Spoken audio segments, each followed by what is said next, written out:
Hi, I'm Deb, the Transformational Catalyst Coach. Thank you for joining me today. I'd like to talk today about estrangement. It's an ugly word and it's often very, very painful for the person that is being left out in the cold. And I'm speaking from firsthand experience. Yes, I do have a degree in psychology, but I want to um, talk more about on a personal level because I've experienced it and I am still in the midst of experiencing estrangement. Um, it is a form of abandonment. It is being thrown under the bus, discarded, where one or both parties have an agreement, whether it's spoken or not, on not having contact with each other anymore. I have three grown children, and they have decided that they do not want anything to do with me. I am here to tell you I was not a perfect parent, but I was always there for them. I opted at working at home so that I could be with my children, and I also, um, battled an eating disorder, which did take up a lot of my time. My treatment always revolved around my children's schedules. I was always there for them, and I tried to be the best that I could be, but I wasn't perfect. And I feel that they expected me to be a perfect parent. And it's very strange because when I was a child, my father was estranged from his son, his oldest son. Um, and they, my dad went to his grave, still estranged from his adult son. Um, it is very heart wrenching, and I never thought that it would happen to me. After I saw that my dad went through that, and uh, so it was something that I was familiar with, but I didn't really give it much of a thought growing up because I never really knew my half brother, since he didn't want anything to do with my dad. And I often wondered how my dad coped, and I did ask him at one point in his life, why didn't he try to reach out to his son? And he said he did for years, and, nothing happened. And he said, I just had to let it go. And being a parent myself now and going through estrangement, I totally get it because it will eat you alive. Um, I know that I have a lot of friends that are having relationships with their children, and they're hanging on to them because they share DNA, and it's kind of expected in our society that you should have relationship with your grown children or your parents or whatever. But I know that with myself, my oldest daughter, she was a handful. She was diagnosed as bipolar, and she was a chronic runaway from the age of 12 until at 18 we had to let her go because by then she was of legal age, and we chased her all over the country, and she just did not want to stay at home. And I felt horrible for my other two children because I was constantly having to find babysitters for them, or the grandparents to take care of them while we chased the oldest daughter around. But I explained to my children later on in life, I said, if you have a child that's missing, you are going to go looking for that child. And I guess until you have children of your own, it's kind of hard to comprehend that. So I felt like they're taking this out on me, as well as about 15 years ago, my children were grown. I decided to leave my now ex, their father, and the you know my ex was very, very upset about it, and I'm not sure, but I feel that he had something to do with it because the finality of the estrangement, or actually the start of it, came upon the separation and the divorce. And so I got a lot of blame, a lot of hate spit at me. Um, And I tried to do the best I could. I tried to apologize to my children. I worked at being better. I was in therapy.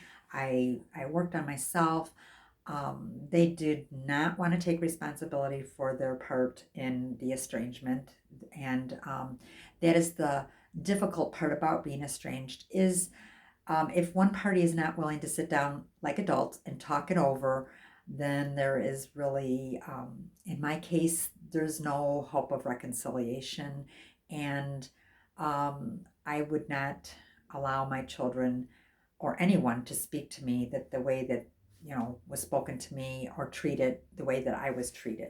So um, it kind of was a mutual thing at the end after trying and trying a couple of years to reconcile. And we did reconcile at one point, but it all unraveled. It all came apart.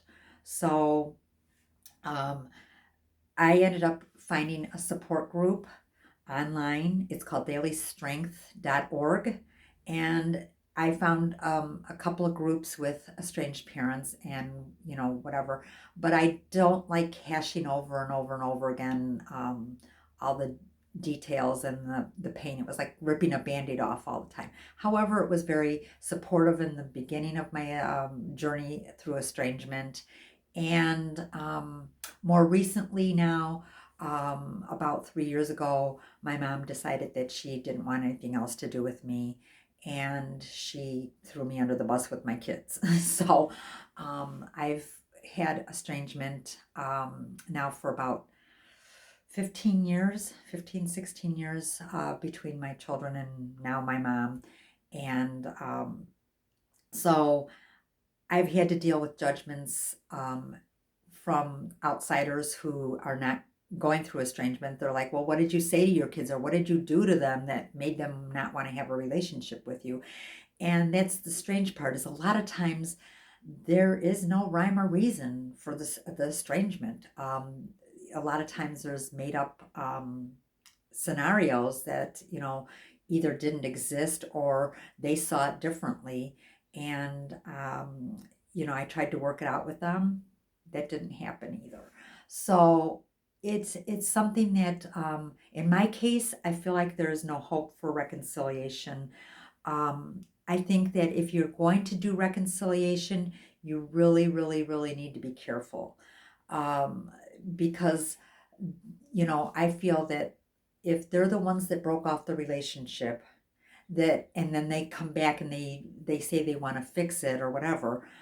I made my kids toe the line. I was like, you know what? You were the one that kicked me to the curb. You're going to have to prove. You're going to do all the phone calls. You're going to come over and visit me. You're going to do all the hard work. And they agreed to it at first, but for some reason it all unraveled and just totally went to hell in a handbasket, basically. So you may never find the reason, and you can beg and you can plead. And I saw that with many people in the support group that I was involved in. They begged and they pleaded and they practically sold their soul in order to get back with their children. And I really don't recommend that. It's not an authentic relationship. It has to be something that's mutual. It has to be where both parties are putting in the work.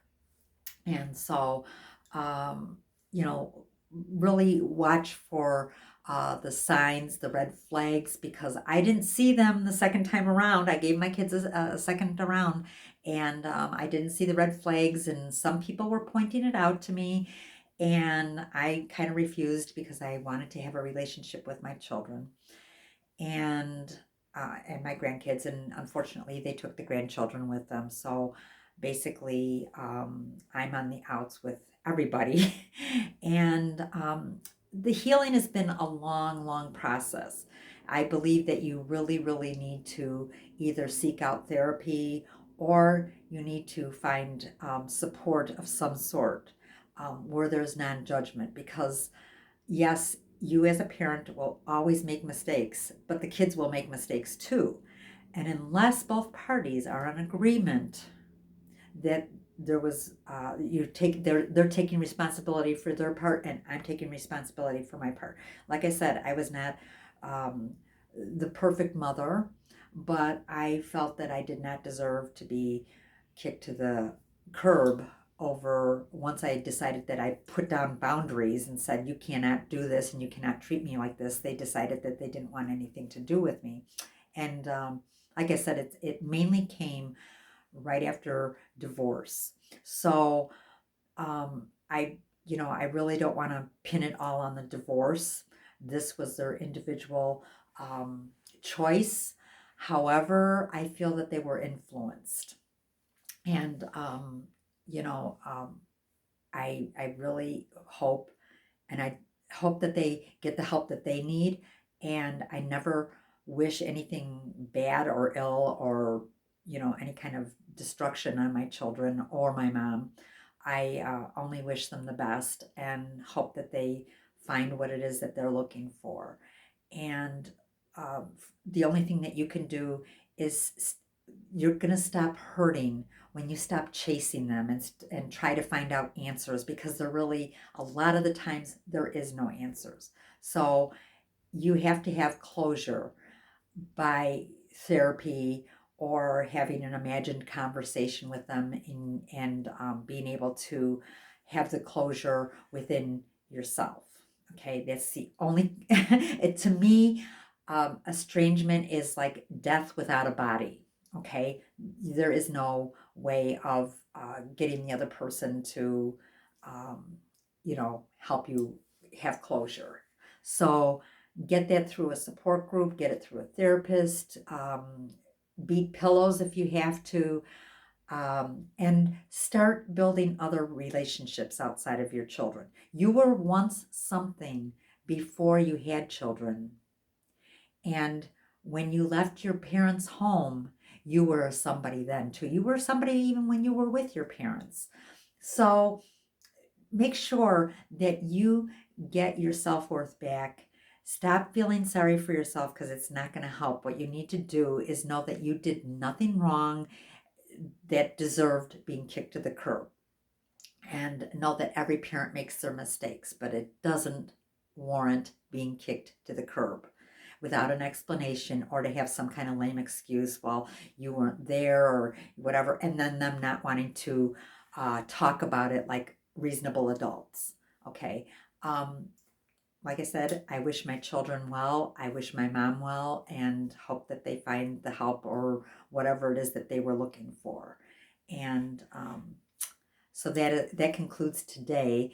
I am a life and a health coach. I do help with digestive issues, with diabetes, with any kind of health issues that you're struggling with. I would be more than happy to help you with. If it's estrangement, if it's loss of a loved one, a loss of a job, loss of your health, whatever it is that you're dealing with, I will leave a contact information in the description box for you. I am the Transformational Catalyst Coach at yahoo.com, and I hope that you would be able to reach out to me if it is something that I can help you with. Thank you for joining me.